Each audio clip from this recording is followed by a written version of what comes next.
နော်ဒီနေ့မှာတော့ကျွန်တော်3 edit ဘယ်လိုလုပ်လဲဆိုတာကိုတင်ပြပေးမှာဖြစ်ပါတယ်အဲ့တော့ကျွန်တော်တို့ Chrome ဝင်လိုက်ပါတော့နော် Chrome ကို second first ဆိုပြီးရရှာမယ်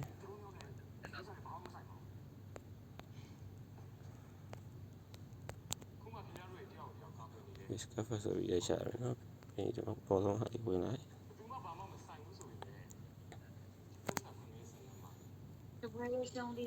ပြီးရင်တော့3မော်ရှာပါတော့ကျွန်တော်6နဲ့ပဲလုပ်ပြမယ်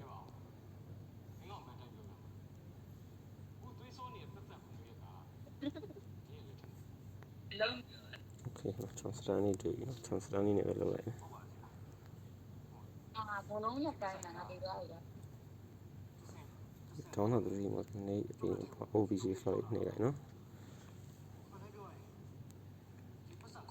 โอเคအဲ့ကောင်လေးတောင်းမယ်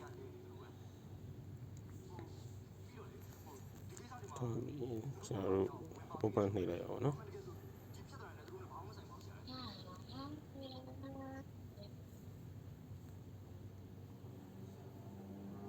ဒီကိုကျွန်တော်တို့ဆက်ယူလိုက်နော်ဆက်ယူပြီး copy နှိပ်လိုက်မယ် copy နှိပ်ပြီးရင်ကျွန်တော်တို့folder တစ်ခုလည်းပေါ့နော်ကိုနှုတ်မြနေရလေးတစ်ခုမှာအဲ့ folder တစ်ခုထပ်လုပ်လိုက်မယ်ဗျာ new folder လုပ်လိုက်မယ်ချောင်းစတန်ဆိုပြီးလုပ်လိုက်နော်โอเคကျွန်တော်ချောင်းစတန်နဲ့မှာထည့်လိုက်နော်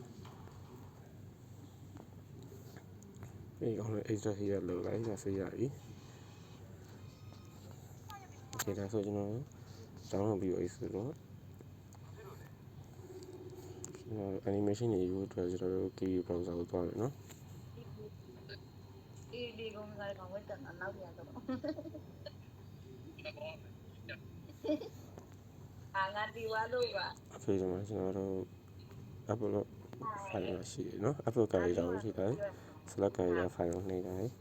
file နဲ့ဝင်လိုက်တော့နော်ပြီးရင်ကျွန်တော်တို့ချောင်းစတာကိုဝင်မယ်ကျွန်တော်ဆိုတိုင်းနေတော့ပြောနေတော့ okay ဒါလေးပေါ့နော်ဒီ OBJ ဆိုတာလေးနှိပ်လိုက်တောင်းနေ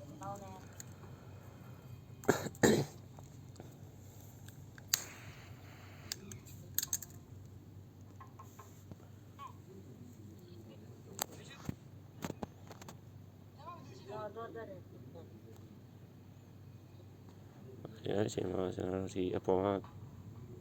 စပါးလေးကိုချက်နေရှင် CAPACIMPT JavaScript နေတိုင်းပြီးရင်ဝစ်ဆန်လုံးပုံလေးဝင်နေတော့ဒီ community ချက်နေ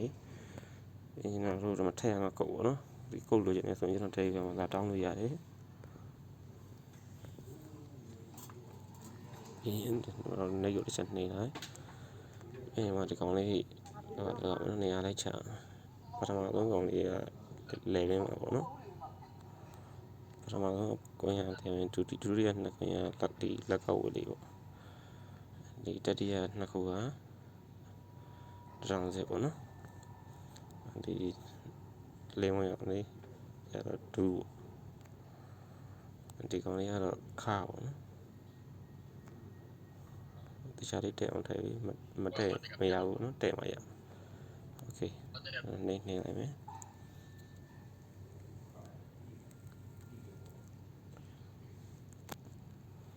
လိုက်ဆောင်မယ်နော်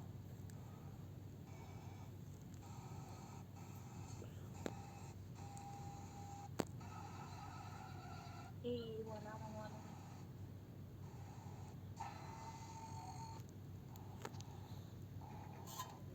ဒီဝါလေးဒီဝါအားလေး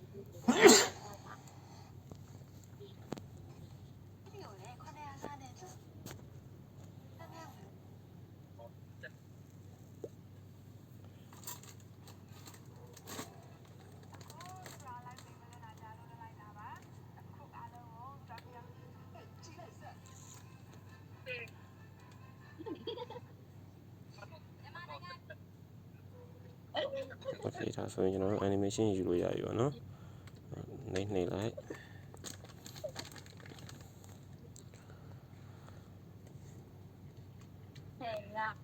ပြီးရင်ကျွန်တော်ဒီ flying vertex သုံးမယ်နော် flying vertex သုံးမယ် နာလူ okay flying vertex သုံးမယ်ဆို flying vertex ကိုကျွန်တော် download လုပ်လိုက်မယ်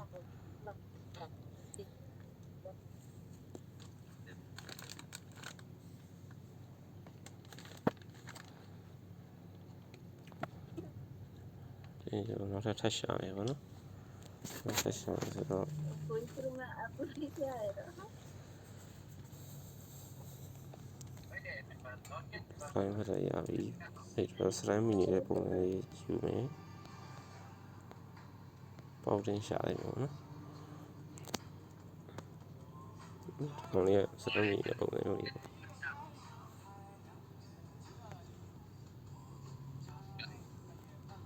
ဒီကောင်လေးကို download လုပ်လိုက် ဟဲ့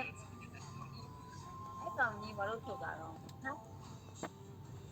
okay ဒါပြီးရင်တော့နောက်ထပ်တစ်ခုထပ်ရှာမယ်ပေါ့နော်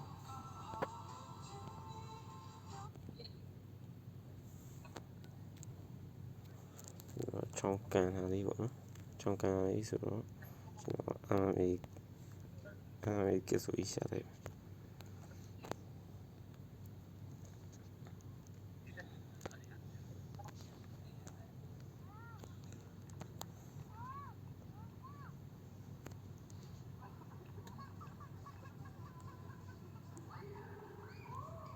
ဒီခေါင်းလေးလှတယ်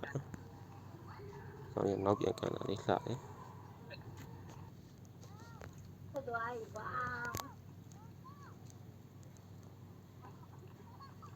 ဒီခေါင်းလေးထားလို့လိုက်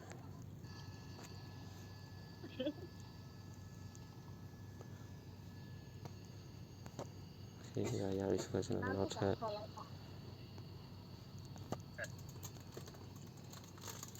တိုက်ထိုးလေးတော့ရှာမယ်နော်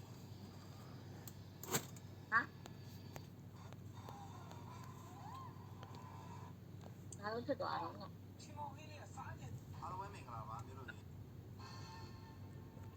ဒီခေါင်းလေးဆုံးဒီခေါင်းလေးတော့လုပ်လိုက်မယ် ငါတော့လို့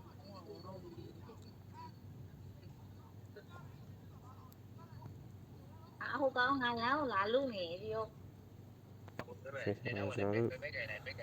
ဒါမှရပြီပေါ့နော်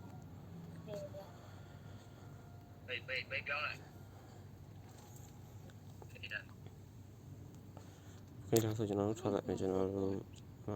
Prisma 3D ကိုတောင်းရပါနော်ကျွန်တော်တို့ 3D edit လုပ်မယ်ပေါ့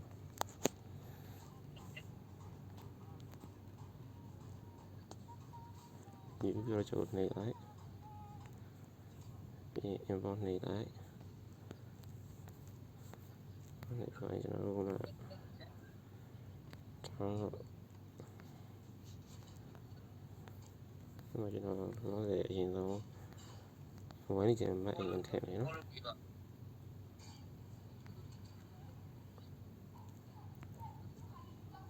ဝိုင်းနေကြမှကိုအရင်ထည့်လိုက်မယ်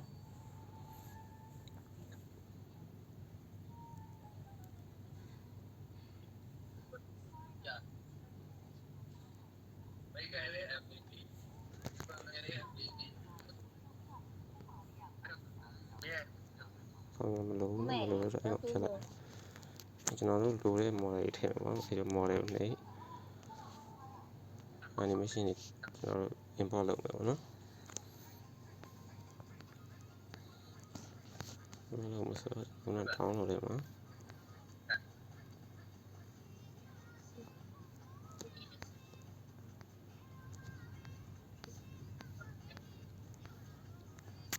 ဒီခဏရခုနကျွန်တော် down ထားလိုက်ကျွန်တော် down ထားရများလိုက်ပြန်ကြည့်ရှာရအောင်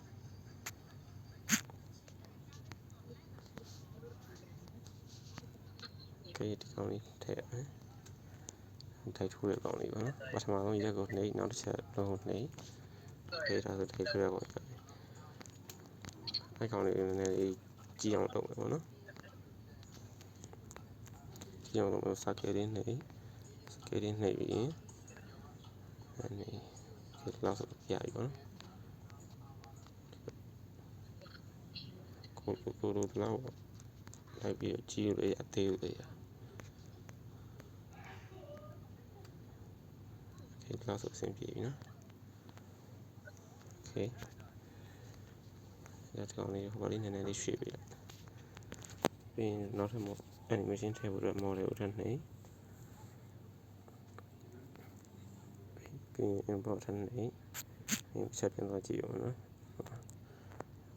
Get 5 okay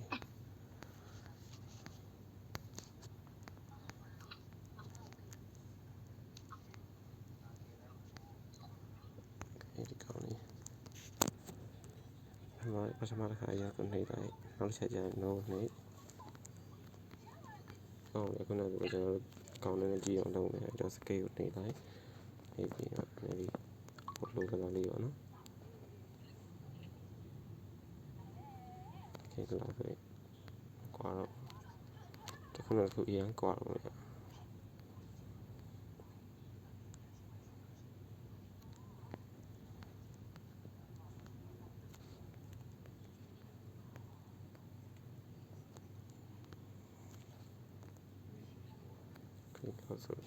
ဆိုညီရွာကြီး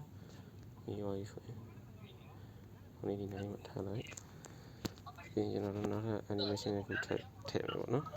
model ထပ်နှိပ်မယ်ပြီးရင် import နှိပ်မယ်ကျွန်တော်ချက်ပြင်ကြည့်အောင်မယ် outing 9 outing 9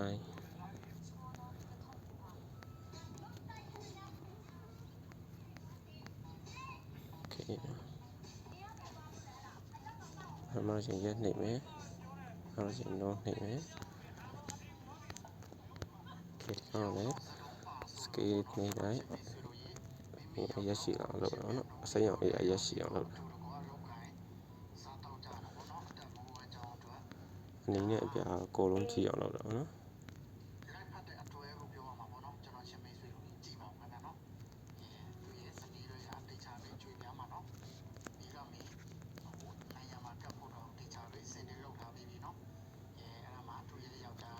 ဟိုကောင်မနဲ့ဟိုကောင်လေးကလေယာရမှားနေတာဟုတ် okay ပါလို့ရပြီအဲဒီဆိုဒီကောင်လေးဒီနဲ့ကတ်ထားပြီနော်ဒီကျွန်တော်နောက်ထပ် model တစ်ခုထပ်ထည့်မယ်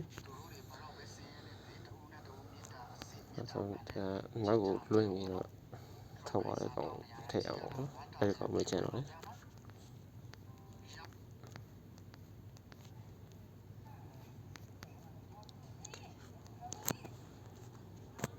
okay ရနှိမ့်မယ်နိုးနှိမ့်မယ်ပြီးရင် scale နှိမ့်မယ်ကောင်းတဲ့ကြည့်အောင်လုပ်မယ်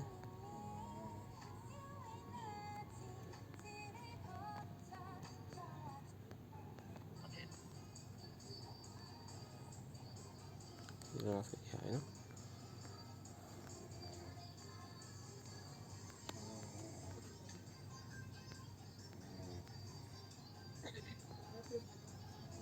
โอเคအဆင်ပြေပြီအကောင့်လေးတွေကိုကျွန်တော်တို့အရောင်လေးကာလာလေးထည့်အောင်နော်အဲ့တော့မေတ္တာရနေအဲဒီရနေပြီးပါရင်ကျွန်တော်တို့ကတိတ်ချရဆိုနေနော်တချို့ဆိုနေပါရင်ကျွန်တော် file သွားလိုက်ပြီးကျွန်တော်တို့ချောစတန်းမှာသူအင်ကြီးလေးရှိနော်အဲ့ဒါလေးထည့်ပေးလိုက်တခြားမှာ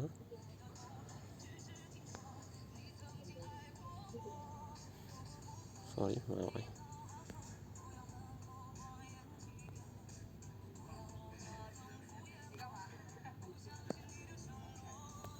နေလိုက်ဒီနော်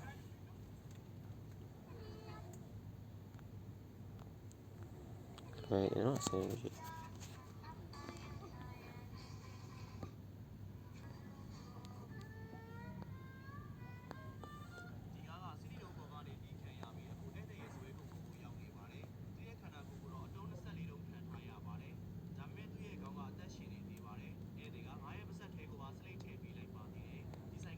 ဟုတ်ပြီဟုတ်ပြီပြီးတထူနေလိုက်ထဲတိုင်းဒီ file နေမယ်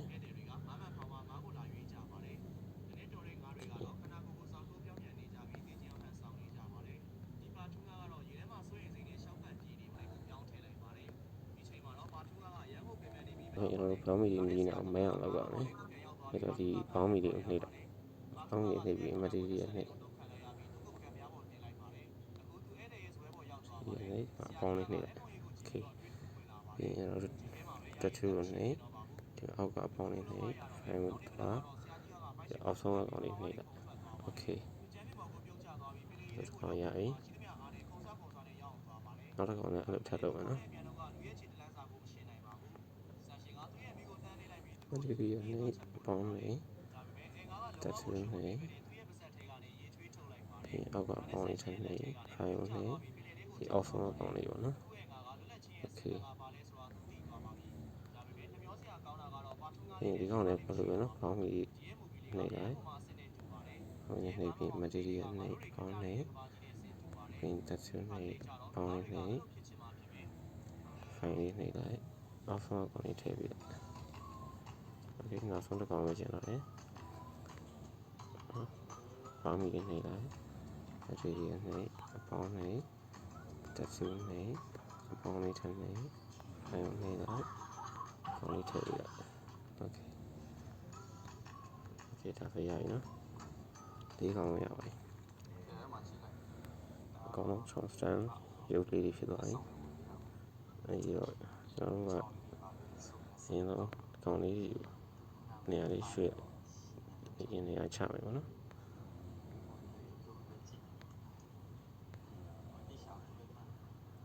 တိုက်ထိုးတယ်နော်တိုက်ထိုးတဲ့ကောင်ဟိုဘက်မှာထားလိုက်ကန်နဲ့နော်ကန်နဲ့ကောင်နေရာချမယ်ကန်နဲ့ကောင်ရောကန်နဲ့ကောင်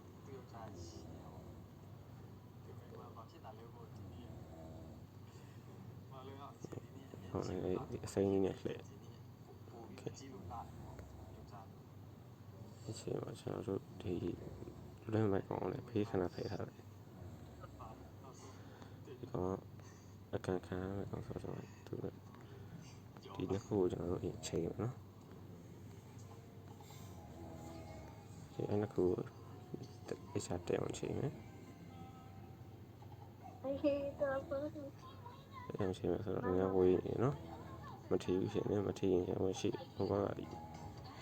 စရမ်းမီနဲ့ကောင်းပါနော်ပေါင်းတင်ကိုရှေ့ရင်းနဲ့တိုးပြီး okay ချက်ပြန်ဆန်းမထီသေးဘူးနော်အဲ့ကောင်ထီအောင်လုပ်ရမယ်အဲ့ဒါရွှေ့ရမယ်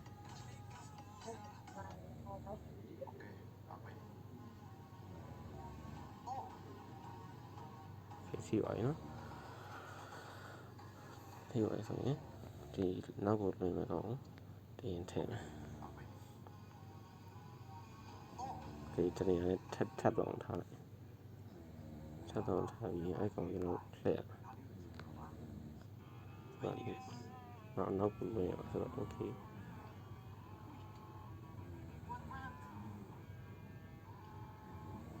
ဒီတော့အဆင်ပြေနော်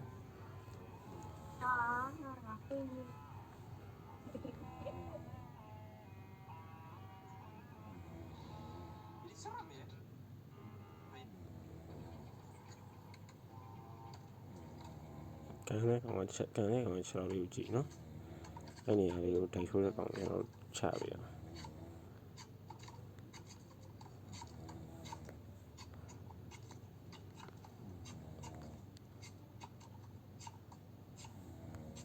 ဟုတ်နေနေဆက်ကြည့်လိုက်ဒီကောင်လှုပ်ပြီးဖြစ်အဲ့ကောင်ချလောက်ထပ်ပြီးကြပါ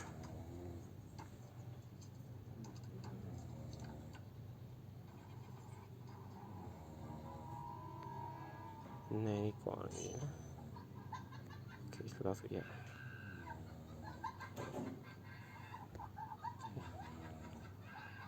အဲ့ဒါဆိုရတယ်နော်ရဆိုအရင်ဆုံးကျွန်တော်လွှင့်နေကောင်းနဲ့ဟိုအနေကိုပိုင်းရပါတော့လွှင့်နေကောင်းနဲ့မတက်ရတဲ့ကောင်းနဲ့အရင်ပိုင်းနေโอเคအဲ့ဒီကန်လိုက်တော့နော်မျက်နှာထိပါပြီโอเคအဲ့ဒီတော့ဒါလွှင့်မယ်ကောင်းဟိုဒီကောင်လေးနေပြီးပိုင်းလိုက်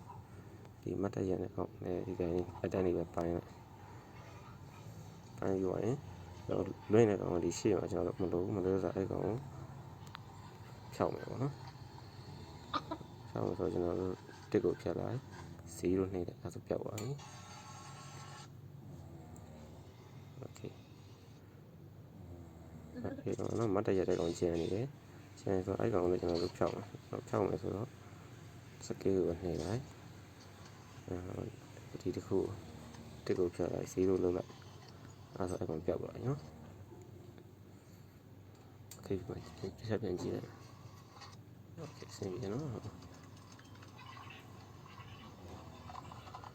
အဲ့ဆိုရင်ကျွန်တော်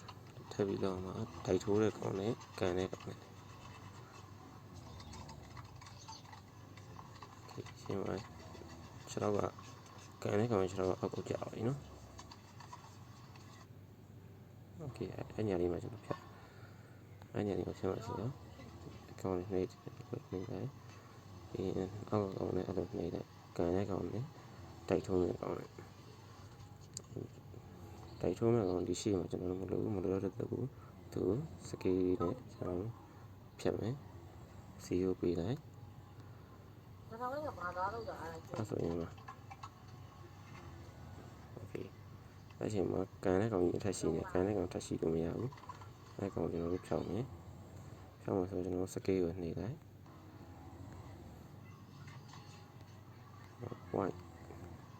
0 လောက်လာဆိုကောင်ပြောက်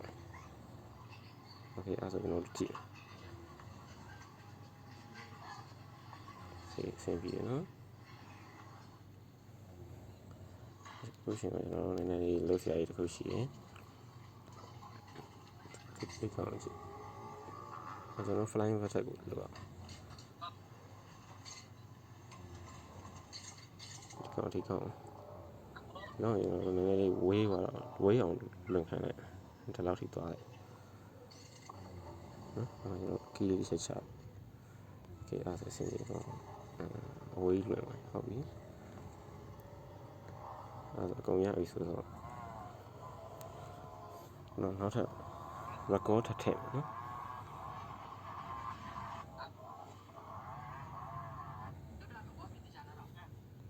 record ထည့်မယ်အဲ့တော့ model နှိပ်မယ်record ကကျွန်တော်ဘယ်ထဲမှာထည့်ထားလဲမသိဘူးချက်ပြန်ရှာရမယ်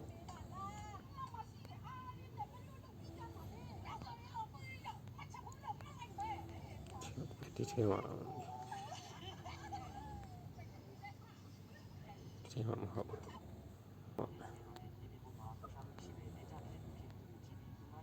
ကဲတော့နော် Apple Record Face မှာရှိတယ်record ရအရင်ကြည့်နော် record ရအရင်ကြည့်လဲဆိုကျွန်တော်တို့လည်းသေးမယ်ဆိုတော့ scale လေးနှိပ်လိုက်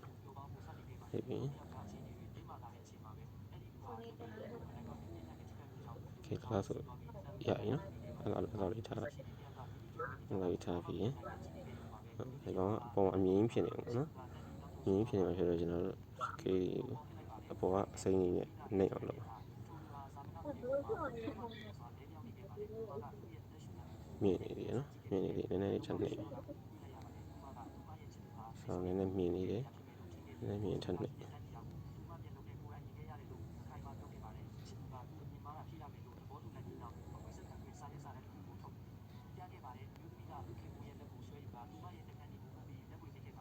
ီလောက်ဆိုရပြီနော်ကျွန်တော်အကောနည်းနည်းနေရာလေးချပြလိုက်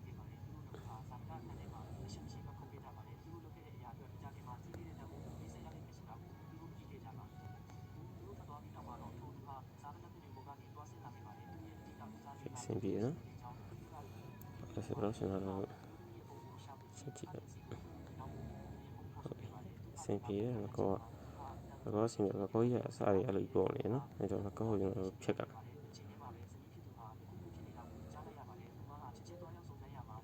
ကျွန်တော်ဒီချိန်မှာ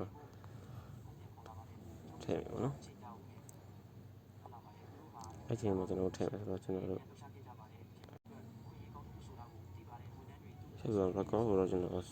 သိရပြတော့မြန်အောင်ကျွန်တော်အလွယ်လောက်တာပဲပြလိုက်ဒီရှေ့ရကောင်အမြင်ချင်းပေါ့နော်ဒီရှေ့ရကောင်အမြင်အောက်ကိုဆွဲချလိုက်အဲ့ဒါရ Okay အောင် record ရရင်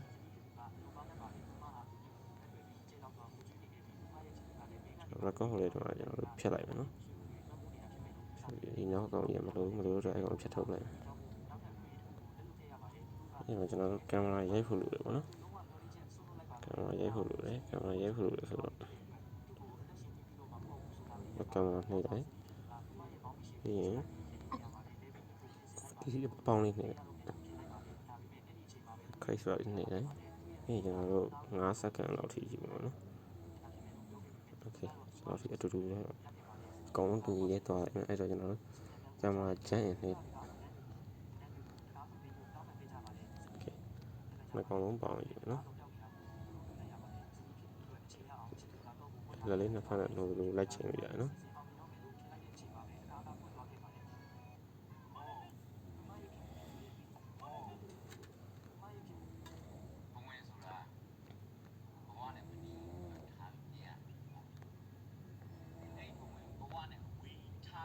ဒီချက်ချ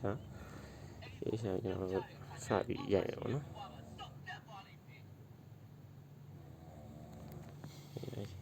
လက်နှစ်ဖက်နဲ့ဆွဲနော်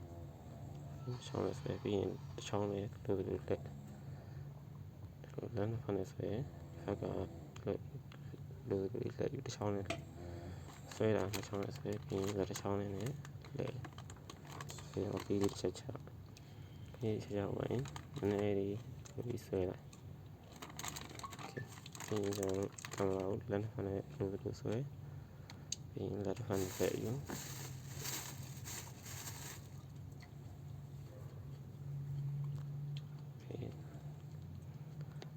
နဲ့လက်နှစ်ဖက်နဲ့ဆွဲတစ်ချောင်းနဲ့ပြီးရင်လက်နှစ်ချောင်းနဲ့ဆွဲလက်တစ်ချောင်းနဲ့လက် sorry လက်ကမှားထောင်ပြီးလွတ်သွားတယ်တော်စပြန်စโอเคနည်းနည်းလေးဆွဲလိုက်မယ်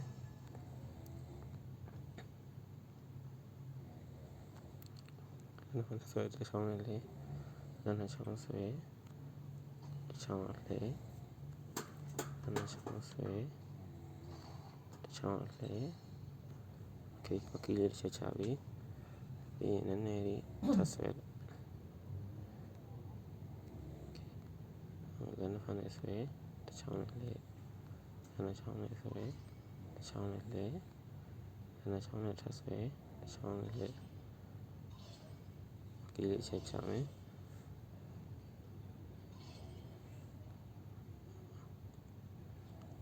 လက်နှစ်ချောင်းနဲ့လို့ဆွဲတ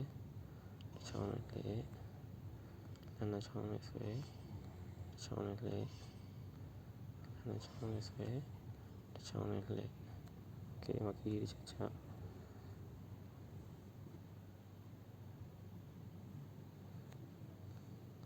လက်နှစ်ချောင်းနဲ့ဆွဲတစ်ချောင်းနဲ့လေလက်နှစ်ချောင်းနဲ့ဆွဲတစ်ချောင်းနဲ့လေ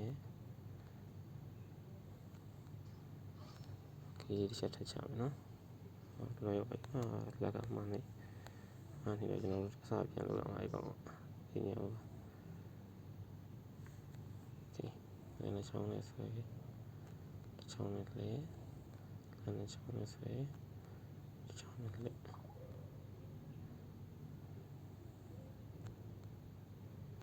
โอเคဒီချက်နေ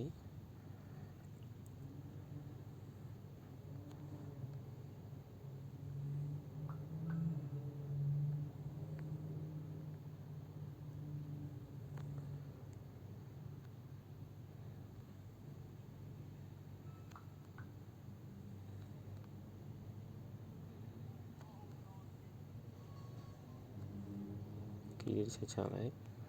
ပြီးအဆုံးထိပဲသွားလိုက်တော့နော်အဆုံးထိသွားပြီးကျွန်တော်တို့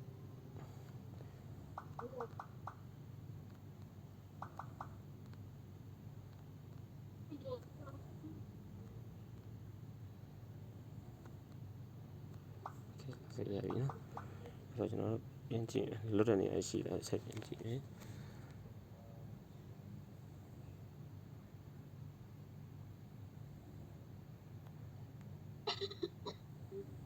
ဒီချိန်မှာထိုင်ကြီးကွဲနေနော်ကွဲနေဆိုတော့အချိန်ကျွန်တော်မကွဲအောင်လုပ်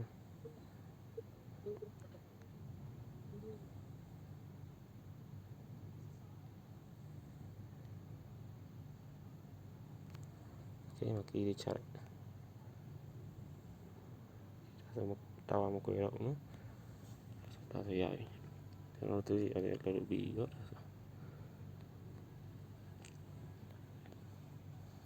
ပြီးဆိုကျွန်တော်တို့ export ထုတ်မယ် export ထုတ်မယ်ဆိုရင်တော့ပေါ်မြားလေးနှိပ်လိုက်ပေါ်မြားလေးနှိပ်ပြီးတော့ဒီမှာဒီ Prisma 3D ဆိုပြီးတော့ပေါ်တဲ့စာကြီးကိုဖြောင်းမယ် remove watermark ကိုနှိပ်လိုက်ဒီပြီးရင်ဒီ1080p နဲ့ထုတ်ပါတော့ဒီ frame rate ကို60ထားပြီး speed ကို 0.5 ထား build rate ကို30ထား okay အဲ့မှာကျွန်တော်တို့ video ထုတ်ခဏလေးဆောင်ပါနော်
Okay ဒါဆိုရင်ရပြီနော်အဲ့ဆိုကျွန်တော်တို့အောက်က save to gallery ဆိုတာနှိပ်လိုက်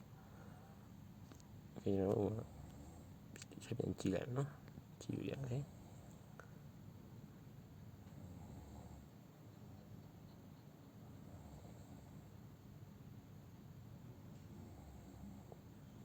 okay